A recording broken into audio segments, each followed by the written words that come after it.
सुप्रभात बच्चों। सुप्रभात मैम। चलिए बच्चों, हम अपनी हिंदी कक्षा प्रारंभ करते हैं। बच्चों ये बताइए, भारत देश का राष्ट्रीय पुष्प क्या है? भारत देश का राष्ट्रीय पुष्प कमल है। बहुत अच्छा। कमल किस राजनीतिक पार्टी का चुनाव चिन्ह है?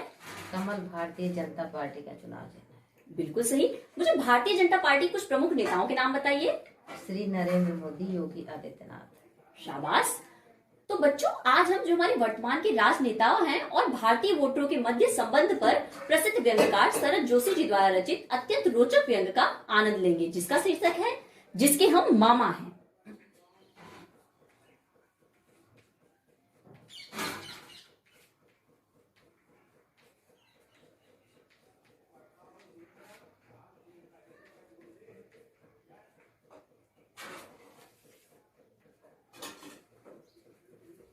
बच्चों, पहले हम थोड़ा शरद जोशी जी के बारे में जान लेते हैं। शरद जोशी, इनका जन्म 21 मई सन 1931 ईस्वी में हुआ था। इनका जन्म स्थान मध्य प्रदेश के उज्जैन नामक शहर में है। कुछ इनके व्यंग्य संग्रह हैं।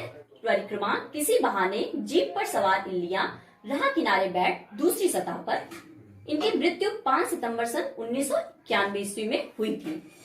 तो बच्चों, अब आप सभी अपनी पुस्तक खोलिए और पृष्ठ संख्या 66 निकालिए और मेरे साथ मौन वाचन कीजिए। ये तौलिया लपेटे यहाँ से वहां दौड़ते रहे, मुन्ना नहीं मिला। भारतीय नागरिक और भारतीय वोटर के नाते हमारी यही स्थिति है मित्रों। चुनाव के मौसम में कोई आता है और हमारे चरणों में गिर जाता है। मुझे नहीं पहचाना, मैं इस चुनाव का उम्मीदवार होने वाला एमपी, मुझे नहीं पहचाना। तो बच्चों, आप भी इसका अनुगढ़ वाचन कीजिए। बहुत अच्छा। चलिए, इसमें कुछ कठिन शब्द अर्थ आए हैं, पहले हम उसको जान लेते हैं।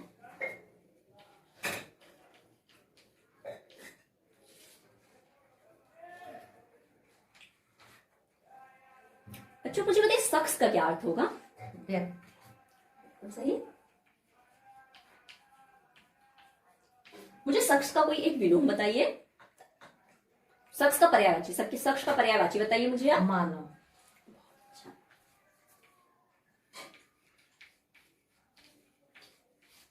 सज्जन का क्या अर्थ होगा बच्चों? भला आदमी। बहुत अच्छा, भला आदमी।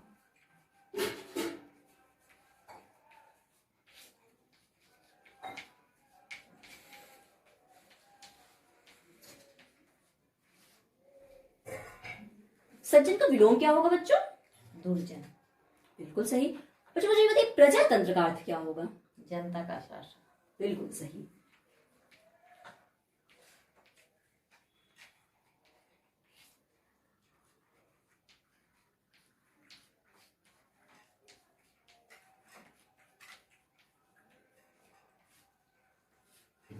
प्रजातंत्र में कौन सा समास है बच्चों? तत्पुरुष।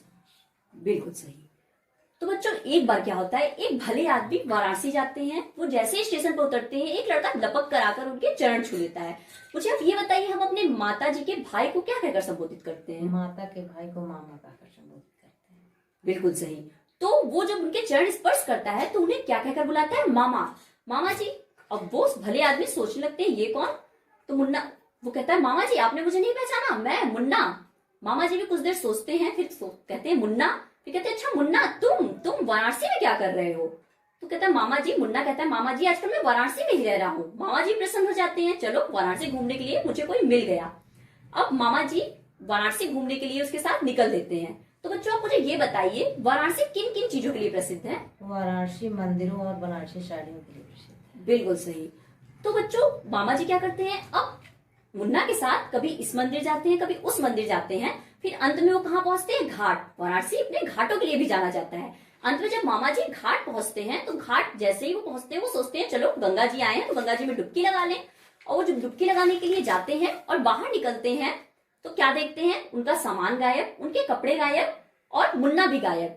तो आप मुझे ये बताइए, अगर आप किसी मेले में गए हैं और आप अपने परिवार वालों से बिछड़ जाएंगे तो आपको कैसा लगेगा? हमें डर लगता है, फिर हम अपने अगल बगल लोग से पूछते हैं। बिल्कुल सही, डर लगेगा, अगल बगल लोग से पूछेंगे। तो इस तरह मामा जी भी क्या करते हैं, अगल बगल के सब लोगों से पूछना शुरू करते हैं, आपने कहीं मेरे मुन्ना को देखा? लेकिन वहां कोई मुन्ना को जाने तब ना। अब वो सबसे पूछते फिर रहे हैं कि आपने मेरे मुन्ना को देखा, लेकिन उनको कहीं भी कुछ उत्तर नहीं मिल रहा है। और वो क्या कर रहे हैं, वो अपनी तौलिया लपेटे इधर से उधर मुन्ना को ढूंढते ही रहते हैं। तो बच्चों, आप सबको पहेलियां पूछना अच्छा लगता है? बताइए। हाँ, पहेलियां होती तो चलिए मैं आपसे एक पहेली पूछती हूँ। देखिए, जरूरत पड़ने पर मैं घर घर जाता, जरूरत खत्म तो भूल में जाता, काम से ज्यादा भाषण आता, हर 5 साल में मैं वापस आता। इस पहेली में किसके बारे में कहा गया है? नेताजी। बिल्कुल सही, नेताजी के बारे में। तो बच्चों, भारतीय नागरिक और भारतीय वोटर के नाते हमारी यही स्थिति है। हमारे जब चुनाव का मौसम आता है तो नेता आते हैं, और आप इस चित्र में जैसे देख सकते हैं चुनावी सभा हो रही है और नेताजी खड़े होकर भाषण दे रहे हैं, लोग सुन रहे हैं। नेताजी आते हैं और हमें लंबी लंबी सूची वादों की देते हैं कि अगर मैं नेता बन गया, मैं आपका आने वाला एमपी बन गया, तो मैं आपके लिए ये करूंगा वो करूंगा। लेकिन जैसे ही वो चुनाव खत्म होता है वो कहीं दिखाई नहीं देते हैं। यहाँ तक कि बच्चों क्या करते हैं, वो हमारे घरों में भी आते हैं और हमारे चरणों पे भी गिर जाते हैं। जैसे आप इस चित्र में देख सकते हैं, एक नेता एक व्यक्ति के चरणों में गिरकर कह रहा है, आज से आप फिर हमारे अन्नदाता हुए। अब व्यक्ति का सोच रहा है, लग रहा है चुनाव की डेट आ गई है। देखिए आप यहाँ पे व्यक्ति भी यही सोच रहा है, लग रहा है चुनाव की डेट आ गई है क्या। तो आते हैं और हमारे चरणों में भी गिर के हमें अच्छे अच्छे वादे करते हैं, और हम भी क्या करते हैं, हम इनकी बातों में आकर इनको अपने बहुमूल्य वोट दे देते हैं। लेकिन जब जैसे ही चुनावी मौसम समाप्त होता है, ये कहीं हमें दिखाई नहीं देते हैं। आपने देखा होगा बरसात के मौसम में क्या होता है, मेढक आते हैं, टर टर करते हैं, लेकिन जैसे ही बरसात समाप्त, मेढक पता नहीं कहाँ गायब हो जाते हैं, हमें कभी नहीं दिखते हैं। उसी तरह ये नेता भी है, जब चुनाव आता है तो ये हमारे घरों में आते हैं, बड़ी बड़ी सभाएं करते हैं, हमें झूठे वादे करते हैं, और जैसे ही चुनाव समाप्त, ये भी मेढक की तरह कहीं गायब हो जाते हैं। और हम क्या करते हैं, हम अपनी समस्या रूपी तौलिया लपेटे यहाँ से वहां मामा जी को, जैसे मामा जी अपने भांजे को ढूंढ रहे हैं, मुन्ना को, वैसे हम किसको ढूंढते हैं, अपने नेता को ढूंढते हैं, अपने वो। और हम लोगों से क्या पूछते हैं, आपने कहीं उनको देखा जिसके हम वोटर हैं। तो बच्चों, अब आप भी, उम्र हो रही है आपकी 18 साल में, आप लोगों भी वोट देने लायक हो जाएंगे। तो आप कोशिश कीजिएगा, आप वोट ऐसे लोग को दीजिए जो उसके काबिल हो। पहले आप अपने नेता के बारे में सारी जानकारियां प्राप्त करके ही अपना बहुमूल्य वोट दीजिएगा। और अभी चुनाव के मौसम आ ही गए हैं, आप अपने परिवार वालों से भी कह सकते हैं कि वो भी वोट देने के पहले अपने नेता के बारे में सारी जानकारी प्राप्त कर लें। तो बच्चों, हम लोगों ने शरद जोशी जी द्वारा अभी कहानी जो सुना, उससे ही मिलती जुलती कुछ पंक्तियां हैं, उसका मैं आपके सामने स्वस्वरूप वाचन करूंगी, जिसको राजेंद्र जैन जी ने लिखा है।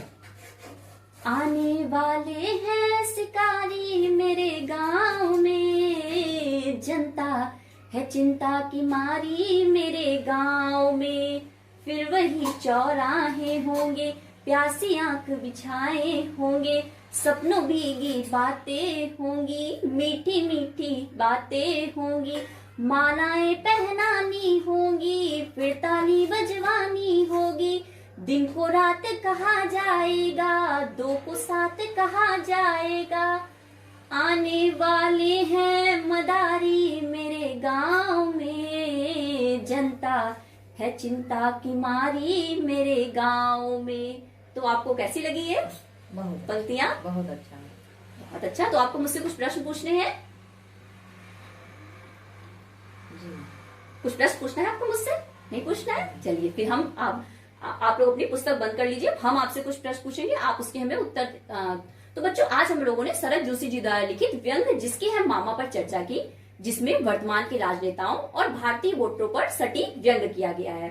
तो चलिए अब आप लोग भी अपनी पुस्तक बंद कीजिए। अब मैं आपसे कुछ प्रश्न पूछूंगी, आप उसके उत्तर दीजिएगा। बच्चों, मुझे ये बताइए, भारतीय वोटर और भारतीय नागरिक के नाते हमारी क्या स्थिति है?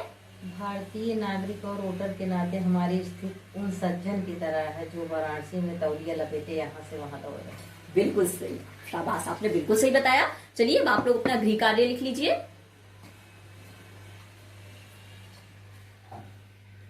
बच्चों, आपका गृह कार्य है, यदि आपको वोट देने का अवसर प्राप्त हो तो आप किस प्रकार के व्यक्ति को अपना वोट देना चाहेंगे? कल आप घर से यहाँ लिखकर ले आइएगा। तो और आज की कक्षा में आपको जो ना समझ में आया, मुझसे कल की कक्षा में आप पूछ सकते हैं। धन्यवाद।